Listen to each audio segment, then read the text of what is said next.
Ace is a place with the helpful hardware, folks. I got my Christmas lights out. They're a huge, tangled, non-working mess. I showed Dominic our LED light sets. They last longer than traditional lights, and they're on a reel, so they're easier to handle. Ace is a place that knows nothing takes the joy out of Christmas like untangling lights that don't even light. Visit your neighborhood Ace now and get $3 in instant savings on select reels of LED holiday lights. Ace Rewards members save instantly in-store. Offer valid through November 30th at participating stores. Store stock only. See store for details. Limit 4.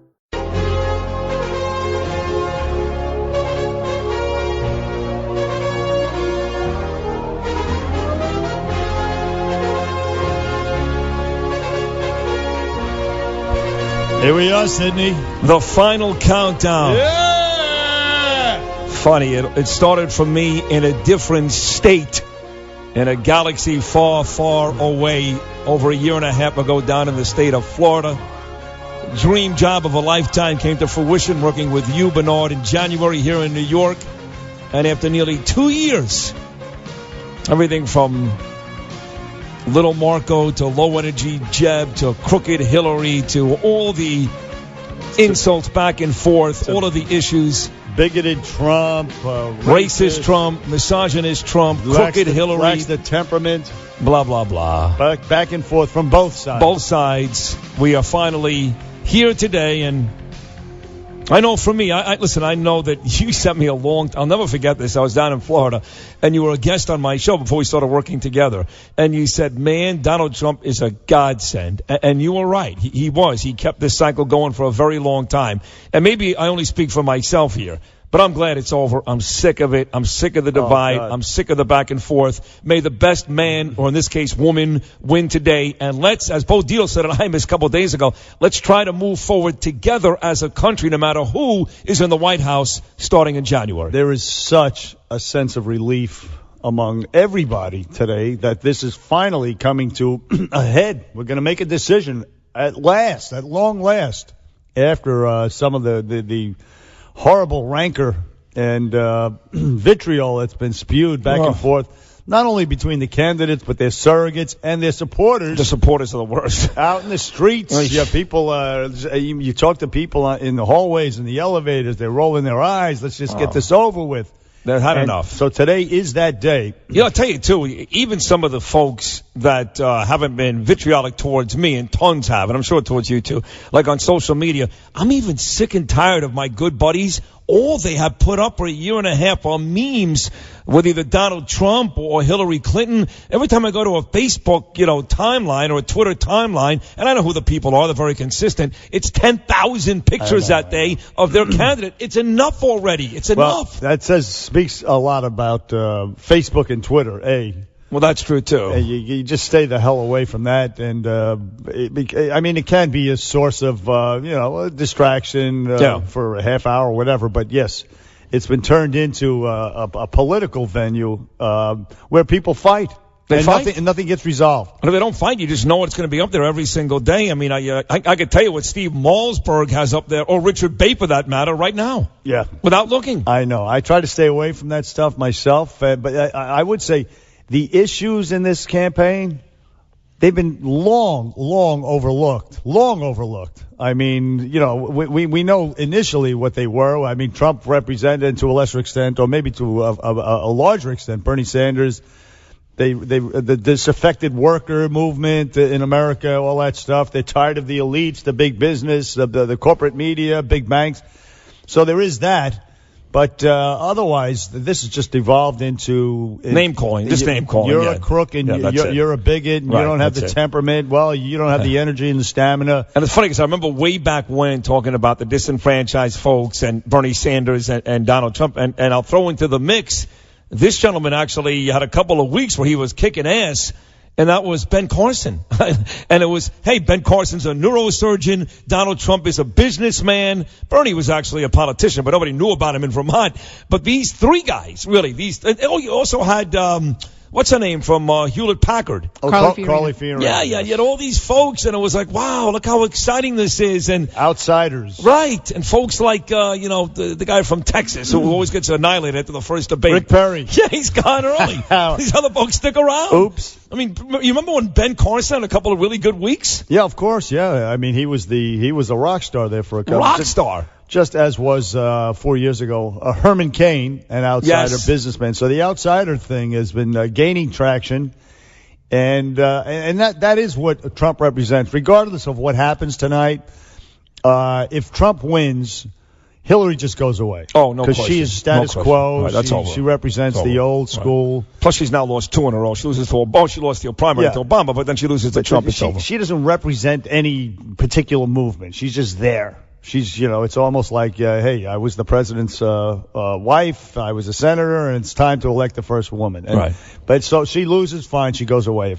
If Trump loses, that sort of movement mentality still remains. I would agree with that. In fact, I just did an interview in Toronto this morning, and they said, well, Trump loses. He just goes away, goes back to building buildings. And here, I'll give Trump and his supporters some credit in that Donald Trump opened some, I don't know if it was him, but this election opened some eyes to the real corruption and what's really going on in D.C. And even folks that are voting for Hillary today, some begrudgingly, like me, know about the corruption, know about the lies, but we just never vote for a guy like Donald Trump. So at the very least, if Donald Trump loses, his campaign did open eyes to what's going on in D.C., and that may, in fact, change the way we vote, and both parties forever. And I think Michael Moore summed it up perfectly with his analysis of the Trump movement, which at the end of which he decided, I'm voting for Hillary anyway because Trump is crazy. Right. But he made the case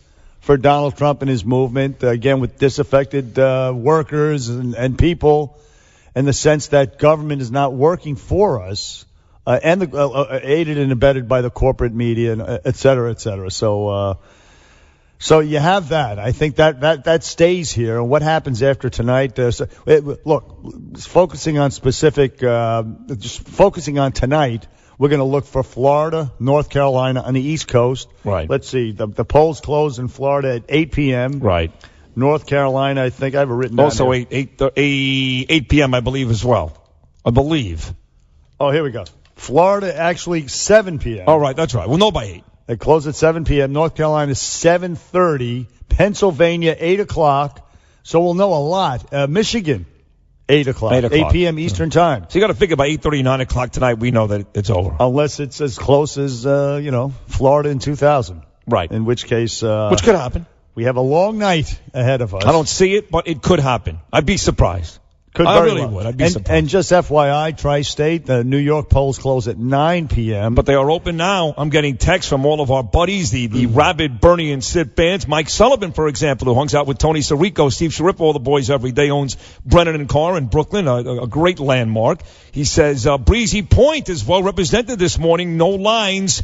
Everything going very, very smoothly. And even though my main man Sid tried to sway me to vote for Hillary Clinton, I did, in fact, place my vote for Donald Trump. He's the man. On the other hand, C.J. Vaca, who listens every single day, one of my great fans from down in South Florida, living in Boca Raton, he says, let's see, good morning, bro. I woke up praying that Jesus will show up today for the first time in my life. No, not the religious nutjob's imaginary friend in the sky. Prayed that all the Jesus Sanchez's in Dade County would go vote for Hillary Clinton. I'm with her. Let's go Hillary. We had a Cuban woman, a black Cuban lady yesterday from the Bronx, said, listen, I'm afraid to tell my friends, but my kids and me, we're voting for Donald Trump. So I don't know about all those Jesuses out there.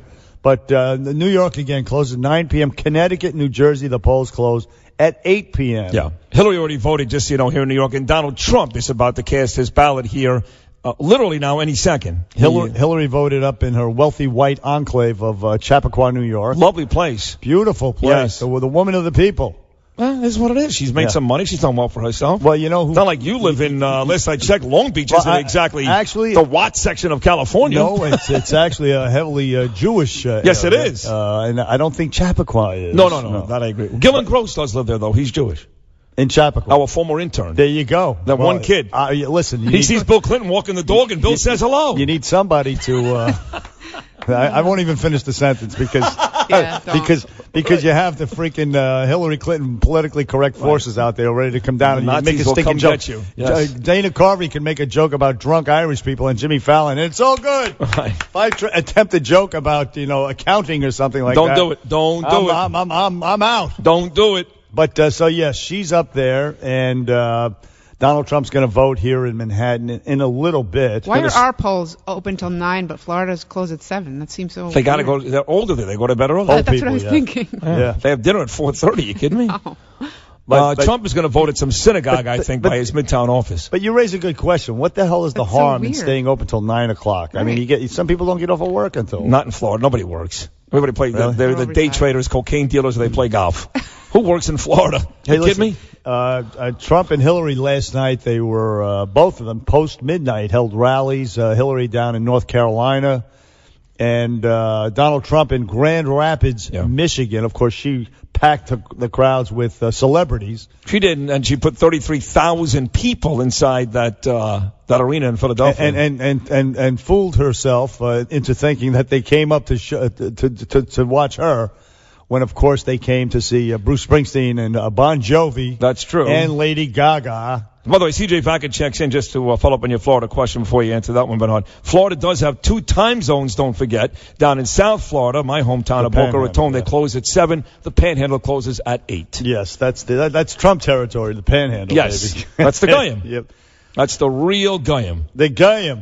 See that? Sid could say the Goyim. I love that If I word. said, yeah, that's the What a- Jews. Oh, forget it. It's good. It's a good word. But anyway, Trump in Grand Rapids, Michigan, essentially summing up maybe, I think, what this election is about. Take a listen to him. It used to be the cars were made in Flint and you couldn't drink the water in Mexico. Now the cars are made in Mexico and you can't drink the damn water in Flint.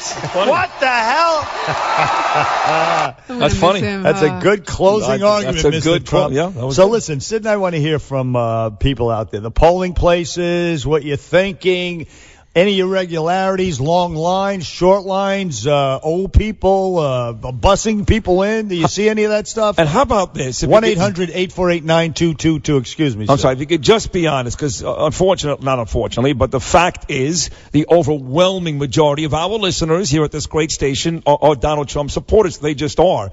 But I wonder, is there anybody out there that went through this whole process, right, Bernard? I'm going for Trump or Hillary. And they woke up this morning and they walked into the booth and after dead set on who they were going to vote for, voted for the other person. The last second. Why would that be? Why would give me a scenario, hypothetical, as to why you think that would be? I don't know, but I know people do it. So I don't think that's the case. You don't think anybody ever does that? There are some people out there who have not made a decision yet. You think so? Strangely, inexplicably, yes, but they exist. There's a substantial number of them. Not the majority, obviously, but What about a Hillary supporter the whole time? And then, of course, this latest email thing kind of came up with Jim Comey, this nonsense Yeah, a couple of weeks ago. So they're going to go with Donald Trump, and they walk into the room, they go, come on, I'm going for Hillary. I think there are people like that. Crash I really doesn't. Crash just said he doesn't know who he's That's voting correct. for. Crash doesn't know. He doesn't know. He has no. Doesn't even know who's freaking running. idea. He doesn't know. Cubs and the Indians. Oh, wait, that was last week. He's voting for Romney, for God's sake. Right. He's voting for Arby's. 1-800-848-WABC. Bernie and Sid back after this. 77 W. Live, local, on at 77 WABC. Seeing the polls, by the way? Oh, boy. Oh, boy. See the dishonest people back there, the media, the totally dishonest people. They are so dishonest.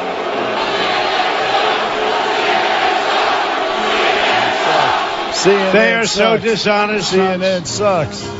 Back on Bernie and Sid on 77 WABC. I would say that the biggest loser in this whole election is the media, the really sleazy, dishonest media, the scum at CNN with feeding dirty Donna Brazile the questions before debates and town hall meetings with Bernie Sanders. I mean, Stone Cold busted doing such things, and then, of course, their coverage is just blatant and conspicuously biased. And beady-eyed Hillary Clinton shill, George Stephanopoulos. People like that are the biggest losers, in my opinion, Sidney. I don't disagree. I am voting for Hillary. But I do admit that there have been some injustices, and I do think that the media bias against Donald Trump was rough and over the top. Rob and nauseating. Rob from Westfield, New Jersey. You're on Bernie and Sid. Good morning, Rob. Hey, how you doing, Sid and Bernie? Hey, pal. How are you? Good. I just want to let you guys know, poll check-in, the lines are crazy in Westfield. Are they really long? Long wait? Yeah, a long wait. I waited over an hour to vote and proudly voted for Donald J. Trump. My man. Any fist fights online, like a giant Dodger game or a Yankee Red Sox game, Hillary fans, Trump fans beating on each other, or is everybody just kind of quiet, not telling each other who they're voting for? No, Westfield's a pretty conservative town, so it's mostly it's a Trump town. So the smell of weed. I've been voting at the same location for over 10 years, and I've never seen lines as long. Yeah, see that bodes well for Mr. Trump. Hillary. They're coming out. John from Howard Beach, you're on with Bernie and Sid on WABC. Good morning, John. Yeah, how we doing, boys? Hey there. All right. So first irregularity. Howard Beach, Queens, PS207. 3 voting machines, all 3 of them are out. Is that right? Seriously. That's all 3 of them are out. They had people filling out ballots, throwing them in a box, saying they'll be counted later. Great. Good job. What's going on at Howard Beach? De Blasio. Great job. Great work. That's one of our finest. That's one of our finest communities there in Queens. And by the way, I still haven't forgotten the fact that forget about the voting machines being broken. Why can't we find that son of a bitch, that scumbag who killed that jogger Vitrino? What's that all about? I only wish I knew. I only wish I had an answer. Hey, John, thanks for the heads up. John. We'll report that and look into it. Bruce from Connecticut, you're on with Bernie and Sid on WABC. Good morning, Bruce. Hey, guys, I'm a 14-year Navy veteran. I swore to uphold the Constitution of the United States when I went in. Today I went at 6:05 to vote in Manchester, Connecticut. I waited in line for about 30 minutes at 6:05 in the morning, like I said. I got up to the door, and they said, we can't let you in. You can't vote. You have to go home and change. Why? Because I had a Hillary for Prison T-shirt. well, good. You should have been arrested. Listen to me. Go ahead. So I took the T-shirt off, and then they said, no, you have to have a shirt, have some kind of shirt to get in there. And I said, why? Where's that? Oh, it's the rules. Oh. And I said, really? I said, oh, well, how about if I turn it inside out? Oh, that would be perfect. But yet, this 350-pound moose behind me has an HRC shirt on. They told her she couldn't come in. She said, I took 2 buses to get here, and I'm not taking 2 buses to go home and change. They said, well, just keep it covered up, ma'am. Oh, they didn't make her take the shirt off? That might have been a good thing, though, the way you described it. But I hear you humming, though, the double standard there, Bruce, right? It's double standard, and you know what? What happened? This is the death of the First Amendment. Well, you're not supposed to represent a candidate at a polling place. I mean, I think that's pretty... not supposed to do that. I definitely wasn't representing a candidate. I was putting one down. Yeah, but that's kind of representing the other one. But I hear you humming. You did get to vote, though, right, Bruce? I turned my shirt inside out, and I did get to vote, and Donald J. Trump, our next president, got my vote. Let me just say that you're the man, and thank you for your service in the Navy, Bruce, and yes, make America great again, baby. Drain the swamp. Yeah, if you really want, today's the day. If you really want Donald Trump to win, Bruce from Connecticut, the rest of you, well, that's Connecticut, but New York, you're wasting your vote here. Find a way to get some type of way to vote in Michigan. No, I'll tell you what, folks, in the tri-state area, you go out there and you vote for Trump if you want him to win the popular vote, to make a statement. What statement is that? At the very least. So he could be at home and say, I won the popular vote while she's living on Pennsylvania Avenue? It's going to be very plausible that he wins the popular vote and loses the Electoral College, and that will make one hell of a statement. How is it a wasted vote, though? Because didn't Reagan won New York, right? Reagan did win Don't New ever York, compare yes. Donald Trump to Ronald Reagan. No, but I'm saying it's possible. No, you're absolutely right. It's the last time New York went to a Republican. But it's not possible. He's going to get murdered here. Don't listen, even go folks, there. Don't listen to engage in voter suppression. Go out there and vote your conscience. Vote if you're voting for Trump, stay home. Baby. You're wasting your time. Hillary for prison, Go Bruce. steal a Michigan license or a Pennsylvania registration. We are back. 1-800-848-9222, Bernie and Sid. Give us a call. 1-800-848-WABC after Noam with the news. 77 WABC. News. 800-848-WABC. Where New York comes to talk. 77 WABC. Did you ever think you would live to see the day in any future election where the Ku Klux Klan's official newspaper endorsed the Republican candidate for president. No.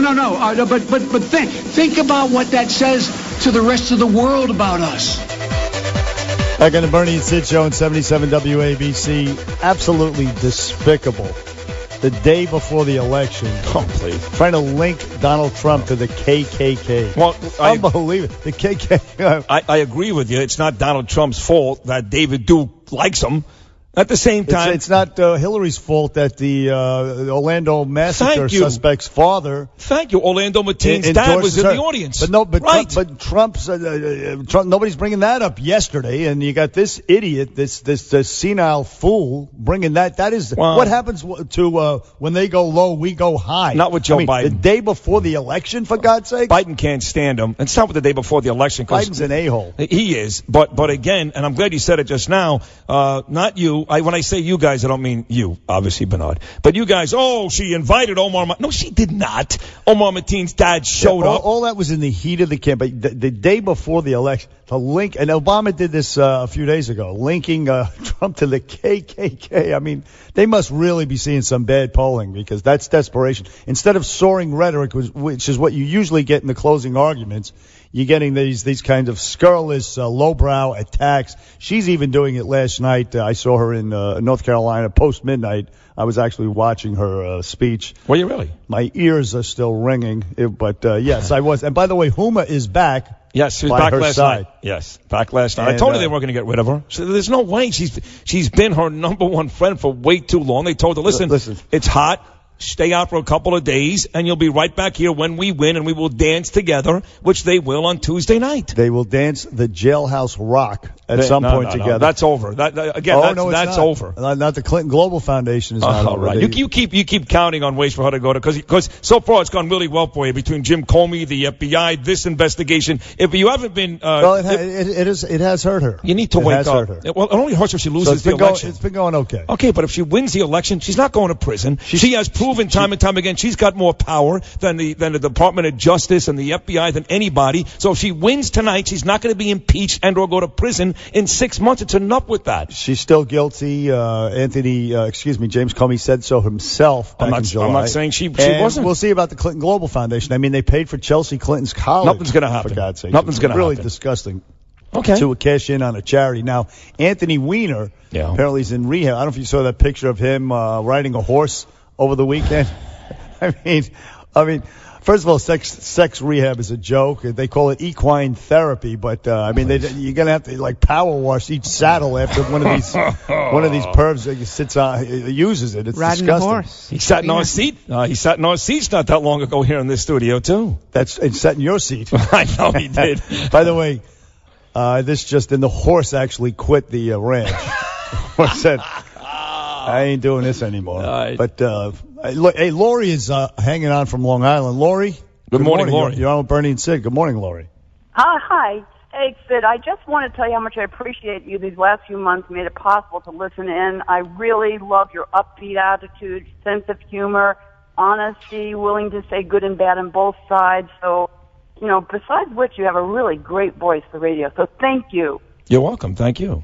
Nice. I mean, look, it's been a bit of an uphill battle, obviously, because if we take 10 phone calls, 9 of them are Trump supporters, and Sid, you're a junkie, you're a jerk-off, you're a moron, you're an idiot, bring back Warner Wolf, bring back this one, bring back that one. That's all I hear all day long. So it's nice to hear somebody out there is appreciative of what we do here, because, quite frankly, Bernie has been on Trump's wagon since day one, and that's fine.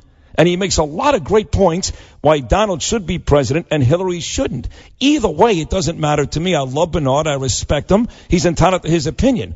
But for the most part on this station, I am not entitled to my opinion. So thank you for that, Lori. Thank you, Sister Lori. Yes, my sister. Let's go to Josh from Brooklyn. Josh, you're on with Bernie and Sid. Good morning, Josh. It must be hurting their heart that this is a Democrat state, and it's hurting their heart that they're not going to win. And they going out there for no reason, because it's a Democrat state. New Jersey, Connecticut. That's right. Every state is all Democrat. It must be hurting their heart that they're going to lose. Well, let me speak for. I'm one of those people. Well, it kind of sucks, yes, that your vote doesn't make a difference in the the matter of re-electing the president. But as far as the popular vote goes, it matters. And because it's Trump, I remember 2012, I didn't even vote because I knew my vote wouldn't count. But because of Donald Trump this time around, I'm going out and I'm going to vote. Where? I'm going to vote in Lido Beach, out in Long Island where I live. Where I live at. Where am I going to vote? You know what, Sid? That's a good question. No. Yeah, let me just tell you something, folks. Sid is still registered to vote in Florida, and he's voting in Brooklyn also. And so is his wife. The two of them are engaging in voter fraud. And if you think that I'm not reporting this to the authorities, you got another thing coming. Hey, Barry from Long Island. Barry. I can't believe you just outed me like that, you bastard. Listen, it's wrong, and it's my civic duty. We got 4 votes for Hillary, baby. 4 votes. This is no joke. The guy's... You could have a guy in Florida say, I'm Sid Rosenberg, like one of your fans, and they won't ID him. I got Jerry from Brooklyn right now, CJ, all of them. I got them all. That's so messed up. He gets some bald-headed guy named, named Josh shows up. Sid Rosenberg here. I'm here to vote for Hillary. I'm with her. Right. And then you don't need an ID. You don't need an ID. Nothing at all. You go to several voting places. And plus you mail in your ballot. That's right. And you do the same thing in Brooklyn. Go right to the water park right now in Boca Raton. You know exactly what I'm talking about by Glades Road, and place your vote under my name for Hillary Clinton today. Barry from Long Island. You're on with Bernie and Sid on WABC. Good morning, Barry. Good morning, guys. This is for Sid. Listen, man, I listen to you all the time. You're a great guy. I respect your thank you. Your opinion, but and I understand you don't like Trump, which is fine. But one thing I want to know, you're on the radio. A lot of people listen to you. You always say how much you love Israel, and you're a Zionist, and you can't understand how Obama's been crapping on Israel the last 8 years. And you know, and I know, and everybody knows that Donald Trump will be a 10 times better president for Israel. I don't know that. I got to be honest, Barry. The first time I heard Donald Trump talk about Israel, and he said he wanted to sit down and figure out a way, let me finish, and figure out a way to make it work with the Palestinians, I said this guy has no clue. Zero. If you think you can make it work with them, with Hamas, then you have no clue. And I know he likes to make deals, but this is one deal Mr. Trump can't make. He turned me off right there. But this is a guy who's a businessman. Stop.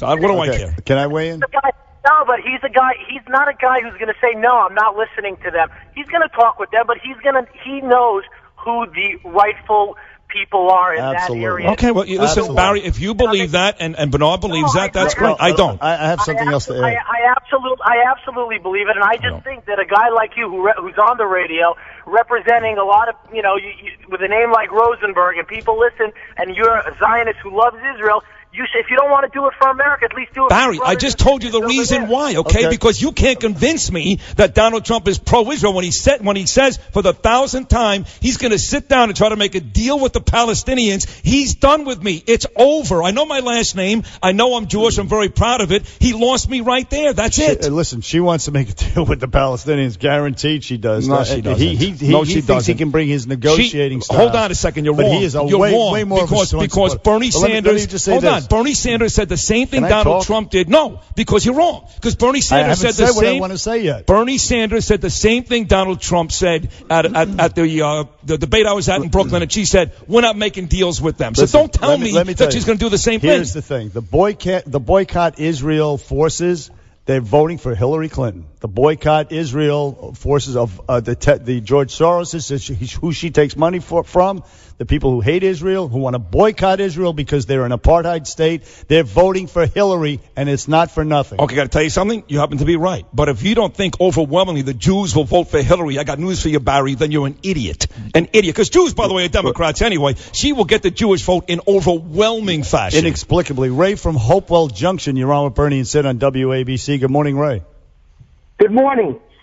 Listen, I enjoy your show. Good luck with you. Thank you. Thank you, brother. Okay, I went and we voted this morning, both my wife and I. She went at around 10 minutes to 7. I voted about a half an hour later. The lines were busy, but I have to tell you, and I voted here many times before, the voters were basically expressionless. They were all business. Not a laugh, not a smile. Right. Nothing. Wasn't like they were going into an AC/DC concert, right? Oh, I'll tell you. I voted Trump. My wife voted Trump. Everyone we know will vote for Donald Trump. That's Donald for me, Mr. Trump for Sid. And I have to tell you, the country's $20 trillion in debt.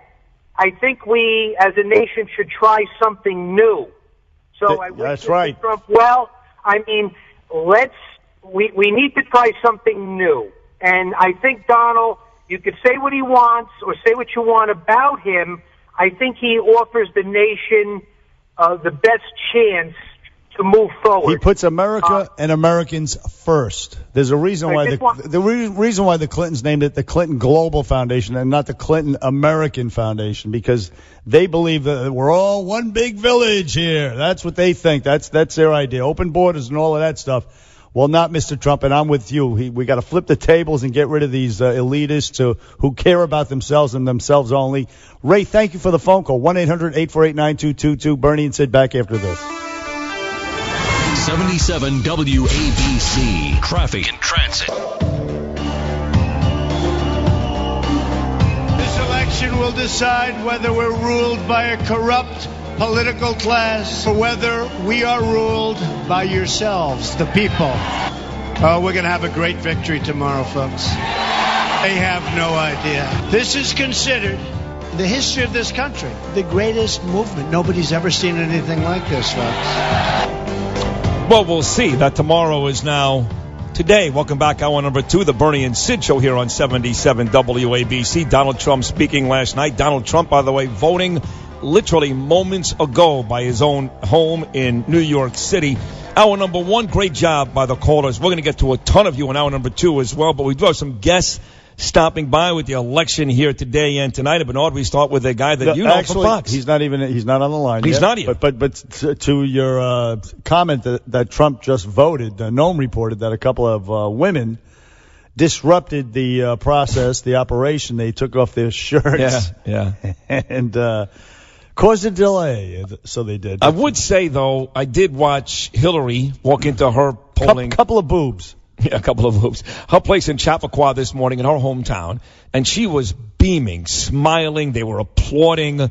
A completely different look with Trump. He walked in with about 9 guys, head was down, didn't see him smile, and just basically walked in and walked to the back and voted. Didn't seem nearly as happy as Hillary. Completely a contrast to the whole campaign where you had... Not the whole campaign. Where you even Trump was sort of the happy warrior. Right, but you even complained a couple of weeks ago. In that last debate, in fact, the third and final debate, that you felt like Trump had gone the other way. There were some valleys, but mostly there were peaks. And he was the upbeat, happy warrior type. And as Mike Huckabee pointed out, she was a grumpy, the shrill, screaming at you kind of unpleasant candidate. I would say. So your observation from this morning, I didn't see it, but I take you at your word. No, she looked very confident and happy, and he looked very businesslike. So right now on the line, our guest, he's a Fox News contributor. He's also a Republican strategist and a brilliant guy. I've met him a couple of times. Tony Sage from, again, Fox News. Good morning, Tony. Good morning, Bernard. Sid. Thanks, guys, for having me. That's great to have you on this really historic day. And we keep hearing the same thing, Tony, Donald Trump, and there he is again voting moments ago and now leaving the polling booth. We keep hearing this, Tony, win or lose for Donald Trump. He has changed the elections in the future forever. He has done something, this revolution, this movement, where even if he loses today, he's opened eyes to corruption and other things going wrong in D.C. Do you think that's exaggerated, Tony, or do you think that's really the case, that Donald Trump has changed things, win or lose, forever? Look, there's no doubt that what he's caused and created is a movement, and I would actually give a bit of deference as well to another politician this year who did something similar, though not as successful, which is Bernie Sanders. There's a populist anger in this country that both parties have not adequately addressed, and I think Donald Trump has organized it. And it's not just Republican or conservative. It really it involves people who don't affiliate that actively with either party. So when you see results tonight, particularly from Western Pennsylvania, Eastern Ohio, Northern Michigan, and they're not what you usually expect, which is to deliver these states to a Democratic candidate. it's largely because Donald Trump has been able to really galvanize a whole part of this electorate that is not enthusiastic every 4 years to vote, who does not feel well served by the established order in Washington, and who really for the first time have organized in a way where they're a meaningful part of the electorate. Usually this is a fringe vote every 4 years. This year it could prove to be the deciding vote, and that is, without a doubt, Bernard, not an overstatement. That is the reality as created by Donald Trump. No doubt about it. Michigan in play. Who thought? Who would have thunk? And by the way, Ohio had been a swing state for a while there, a battleground state, and now it's pretty much a foregone conclusion that Trump is going to win. So something happened out there. And so Tony Sayegh from Fox News, a Republican strategist, I want to ask you your gut instincts for Florida and Pennsylvania and North Carolina. How do you think this is going to go? Do you think there is, Trump down but maybe 2 or 3 points in some of the national polls and even the state polls? What do you think is going to happen? Look, if you just look at the Real Clear Politics average on the electoral map, they downgraded Hillary Clinton to 274 from highs of over 300. Now, look, you need 270, so clearly she's just over the mark. But at this point, if you look at trends, forget about just the national polling. Let's look at the state-by-state trends in these battleground targeted states.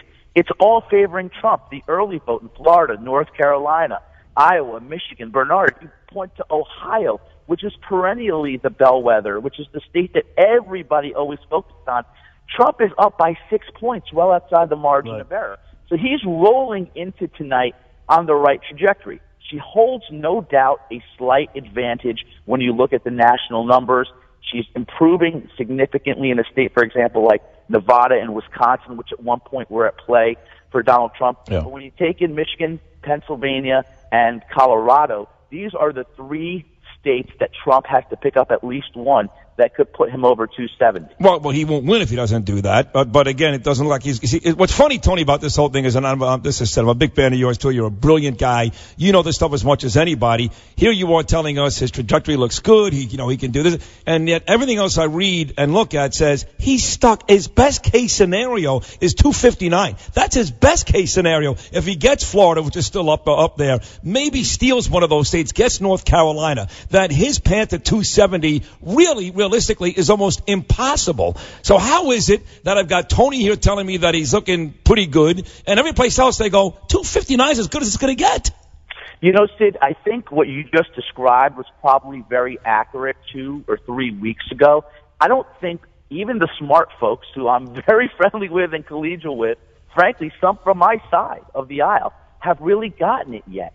And the funny thing among pundits is their inability to self-correct this year. Bernard, you nailed it in the beginning when you said this is a very unique year, something very different is happening, and Donald Trump has consistently outperformed polling. Now, if you think about the fact that Hillary Clinton certainly always has had, as any Democrat would, a much easier path to 270, I'm not going to argue with you, Sid. I'm giving you scenarios as they're developing in real time that show a dramatically changing electoral college map landscape. I'll throw in New Hampshire as well, where Donald Trump was last night. It matters. These little states, 4 electoral votes, couple it with Colorado, 9. That's 13.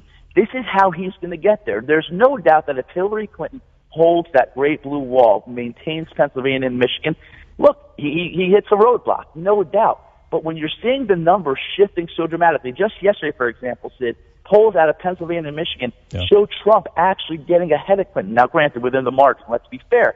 But still, you look at trends in polling. You don't just look at the top-line numbers. And the trend and movement is still in his favor in these state-by-state. Why do you think that's the case? You know, we had this whole Comey thing come out last Friday. And, look, I know Trump supporters go, hey, where there's smoke, there's fire. So we know that they're bought and it's rigged. And so there must have been something. And once again, whether it was Lynch or Clinton, somebody got to Comey, made him shut up again. And her supporters are going, enough already. You're doing the same thing over and you got nothing. Do you think that, in fact, it did work in Trump's favor? And that's why we're seeing some of these trends. Yeah, no, I think that's right, Sid. I think when Comey came back out and at least created the possibility that there was still something there in these Clinton emails that were found on the Anthony Weiner and Huma Abedin server, it reminded people why they instinctively have always not trusted and not liked Hillary Clinton. So that changed the conversation in a really meaningful way. But I'll tell you something else that's not getting enough attention.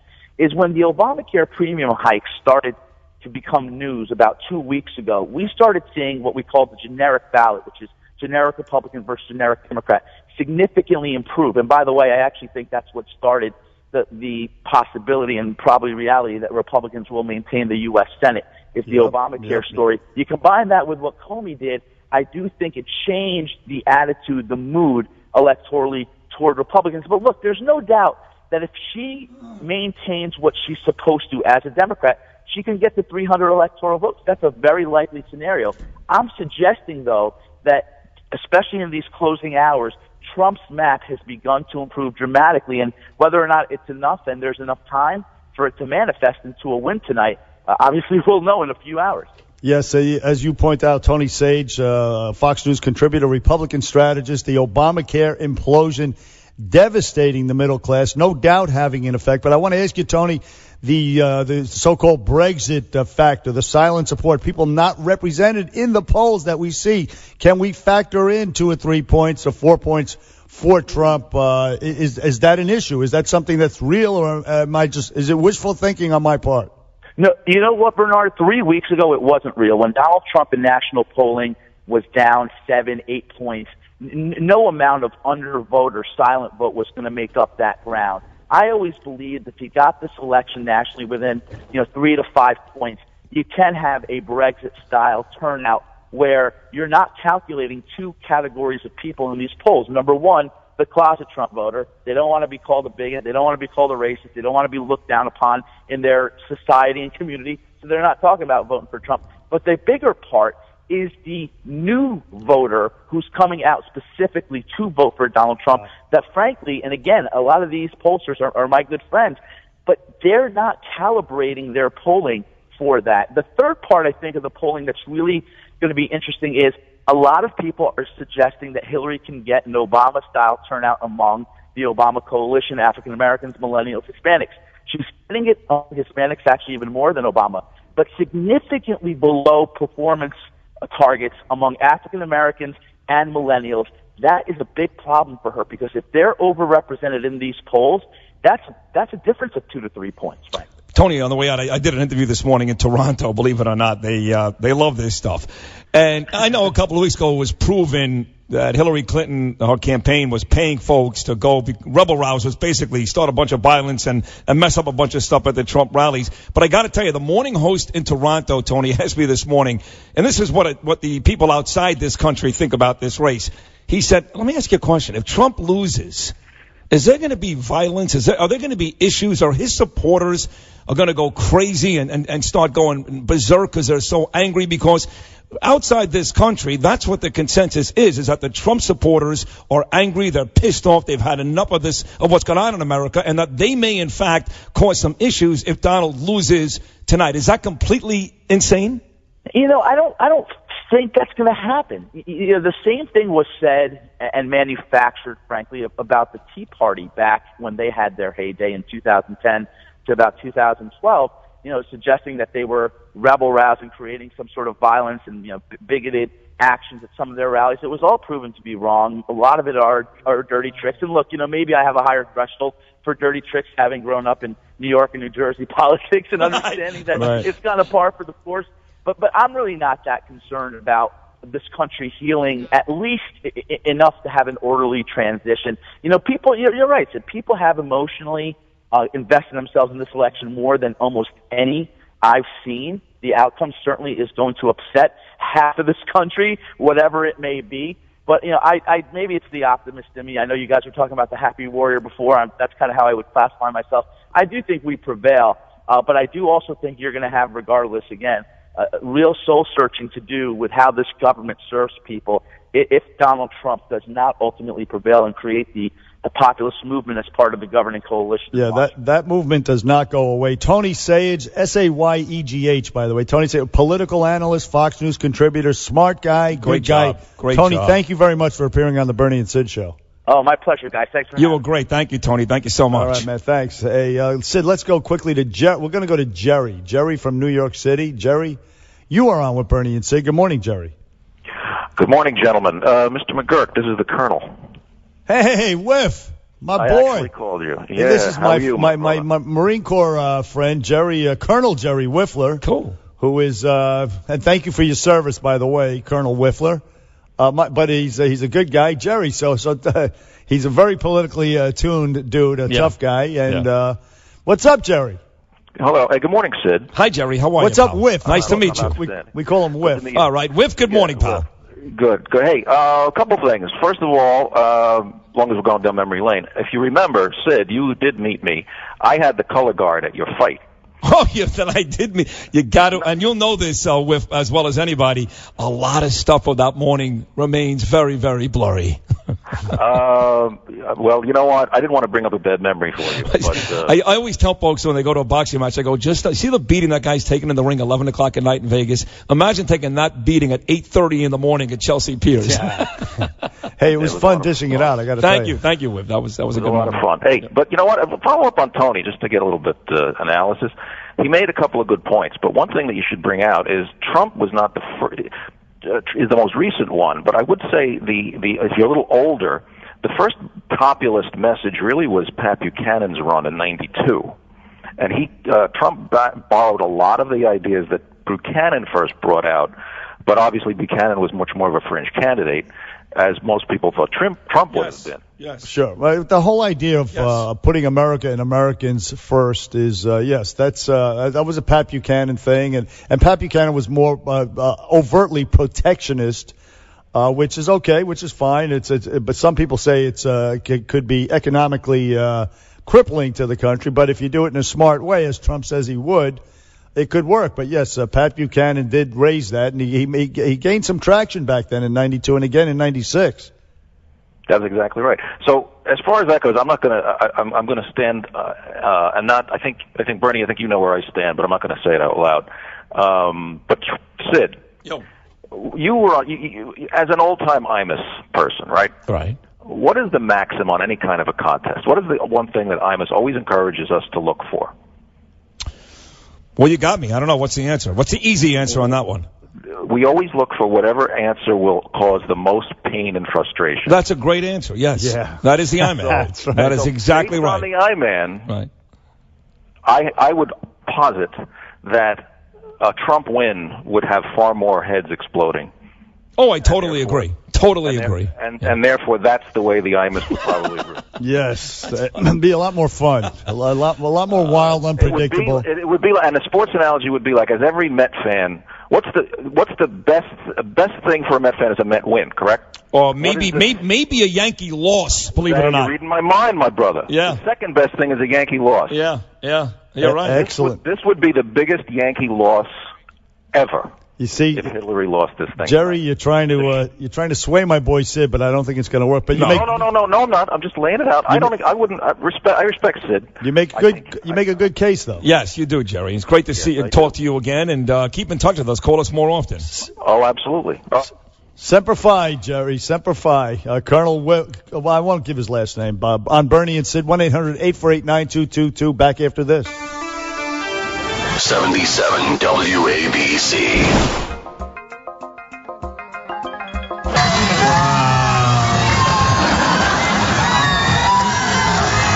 So, folks, I'm going to see you guys in a little while, but what am I going to do? What do I have to say? I'm going to leave. Goodbye, everybody. Sounds like the campaign taking a little bit of a toll on Donald Trump. Back on the Bernie and Sid show on WABC. On the line with us right now, and I can tell you the campaign for his reelection has not taken a toll on him. No. Long Island Congressman Peter King. Good morning, Congressman King. Bernie and Sid, how you guys doing? We're doing great. How you feeling today? I mean, I saw a very upbeat Hillary Clinton voting in Chappaqua this morning. Peter did not necessarily see that when Trump walked into his polling place this morning as a guy that converted to Trump eventually. How you feeling this morning about it? I think, first of all, no one knows. I think he's going to win. The reason I say no one knows is there's a definite realignment has happened here in this country, and people are shifting from one party to the other. You have a lot of blue-collar ethnics are now voting Republican in places like Michigan and Pennsylvania, Whether that's enough to offset others who are switching and going for the Democrats, I don't know. But there's a real realignment here, which Donald Trump has brought about. I think he's going to win. I think that you're going to see states like North Carolina and Michigan and Colorado go for him. I don't know about Pennsylvania, but I think maybe even something like Wisconsin. But again, we're not going to know until the end of the day. This is going to make a lot more sense to us tomorrow than it does right now. But I can tell you, I heard you guys say before that the polling places weren't too crowded. I was this morning in Seaford, Massapequa, Levittown, and the lines are out the door. And the election inspectors, the poll watchers, were saying it's the largest they've ever seen. My daughter just called me from Montauk. She had to wait 25 minutes online to vote. Wow. And Ann from my office, she went to Massapequa at 6 o'clock this morning, and she had to wait 20 minutes to get in the door. So it's and that's unprecedented. Happening out there. Right, exactly. Unprecedented. No doubt the Trump effect, Congressman King. And you are running yourself for re-election, and you're such a lock, nobody even knows who you're running against out there in Long Island, if I'm not mistaken. Yeah, so far things look good, but the reality is, first I want to keep it that way, that you don't know who I'm running against. But my district is only 34% Republican, so I have to do some smoke and mirrors and just basically get out there on my own and show that I have an independent record. And so far, it's working, and I think I'm getting it done. But until it's over, it's not over. I can guarantee you, of the 435 members of Congress, people analyze all these districts and they talk about the guys that may lose and the guys that may score upsets and all that. There's always at least 1 or 2 districts which nobody was even paying any attention to, and that man or woman ends up losing. So I don't want to be that guy this year. No, not at all. How did King lose? Hey, listen. He wasted his time going on radio with Sid and Bernie. That's what he thought. What do you make of this confused James Comey and the Federal Bureau of Indecision, or whatever the hell they're called these days? What's going on with that?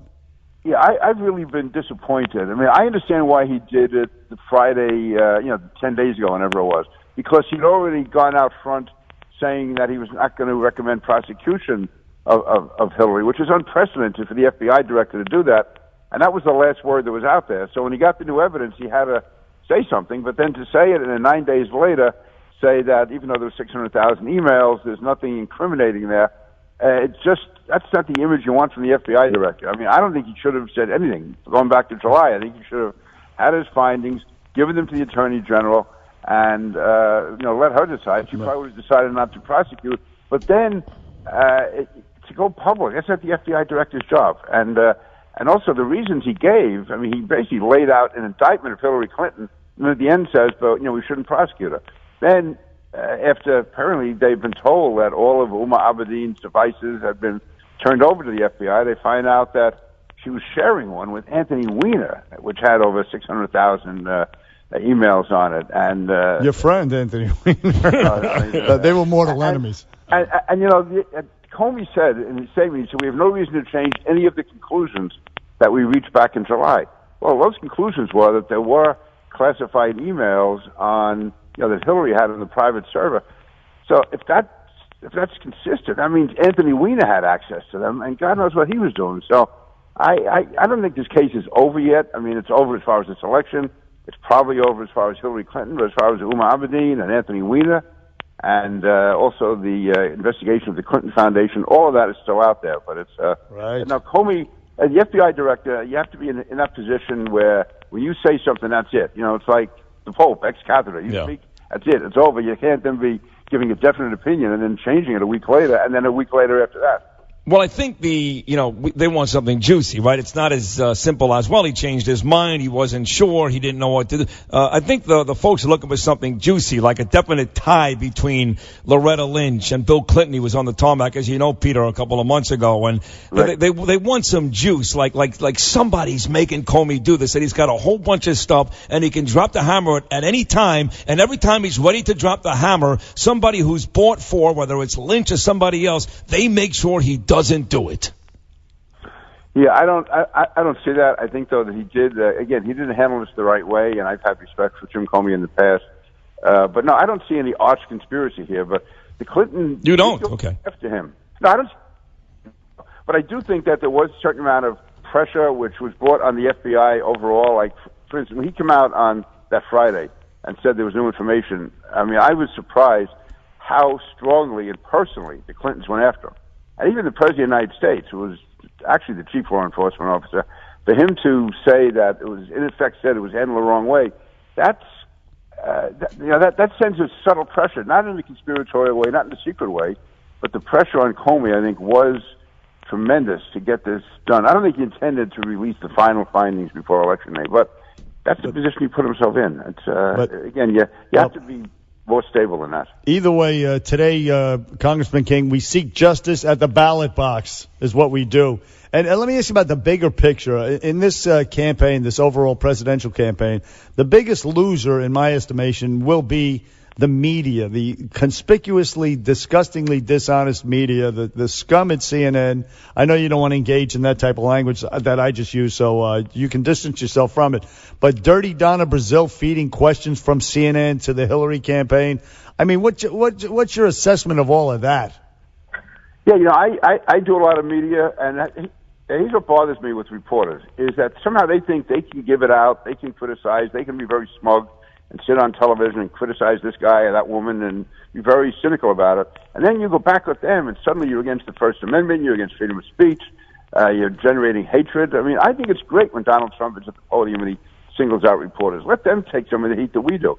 And I think you're seeing really, there is a lot of hypocrisy in the media. There's a lot of a double standard. And I don't even know if they're aware of it all the time. I think it's so inbred in them. Like, for instance, I was on several shows after the Donald Trump audio tape came out. And I said what he said was wrong. It was you can't defend it. But I also said I've heard a lot worse. In fact, when I heard that what Donald Trump that he had said something horrible, and when I saw it, I thought, well, I've heard worse. And it's wrong. And it's indefensible. But this is not the end of the world. And reporters said, when did you ever hear anyone talk like that? Yeah. Well, starting out, I said reporters. Yeah, right, reporters. Let's ever hit a critical about it. Let's just say, hey, it's wrong. People have done it. We've all done it to some extent, men and women. And it's wrong. But don't say that he's the only guy in the world that ever did it. No doubt. All of a sudden, everybody was a Puritan. Stupid. Yeah, stupid. So let's talk about the partying Peter King, the guy that shows up at Shines and drinks a bunch of Jägermeister shots off his buddy's nipples. Let's talk about that guy. If Donald Trump loses, but you win, which of course you're going to win, does that mean that the party is somewhat tempered? Or, in other words, are you going to party like a rock star if your big guy, the big gun for president, loses? No, I want Donald Trump to win, and I think and I expect him to win. But if he doesn't, win or lose, is going to be a real coming together for either agreement. I would say there's going to be real come to Jesus type meeting next week, and you're going to have Republicans in the House meeting. There'll be a lot of fighting going on. Wow. There's definitely a real division in the party. If Donald Trump wins, he has the opportunity to bring it together. But if he loses, there's going to be a lot of finger pointing. And I think, you mentioned drinking in Shines and all that. Listen, apart from the details, I think what Donald Trump was able to appeal to so many blue collar guys is, even though he's a billionaire and he has his own jet, he acts like a regular guy. And too many Republicans act like they're out of a country club or they're out of some, spent their whole life on Park Avenue. And to me, that's real, because I've spoken to any number of people, blue collar people, that have dealt with Trump. That's fair. And they say he's the nicest guy in the world. You talk to guys who do business with him, they don't like him. Right. You talk to guys who are cops and Secret Service and people on his staff.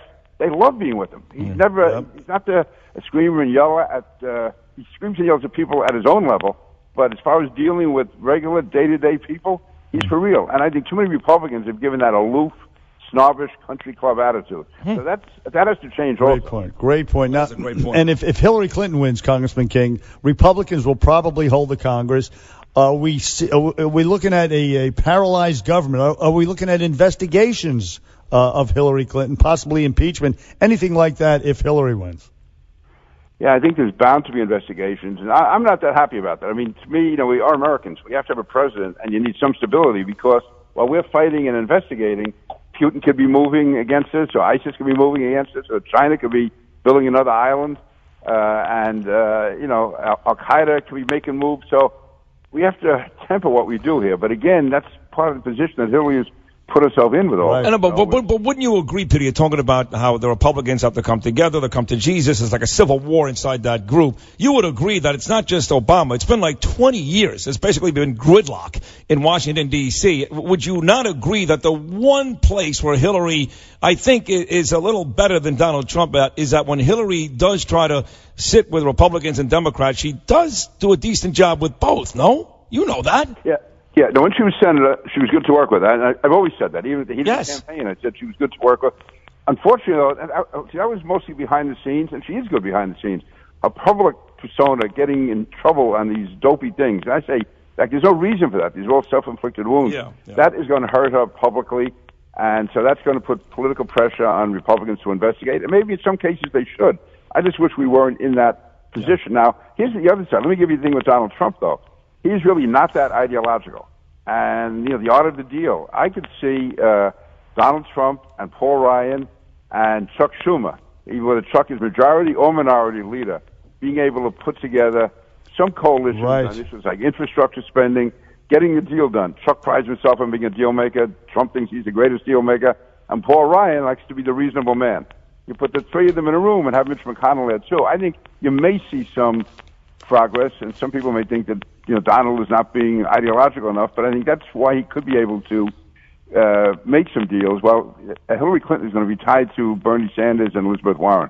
Right, very excellent point. Going to Trump's statements about the sitting down between the Jews and the Palestinians, he maybe can make a deal. He's a negotiator, as you said. But Congressman King, we are out of time. And always great. All the best to you today on Election Day out in Long Island. Yes. You're a great statesman and a great guest on the Bernie and Sid Show. We love you. Hey, terrific, guys. All right, man. All right, man. Keep hope alive. Yeah, Peter Drain King. the swamp, baby. Peter King on Bernie and Sid. Back after this.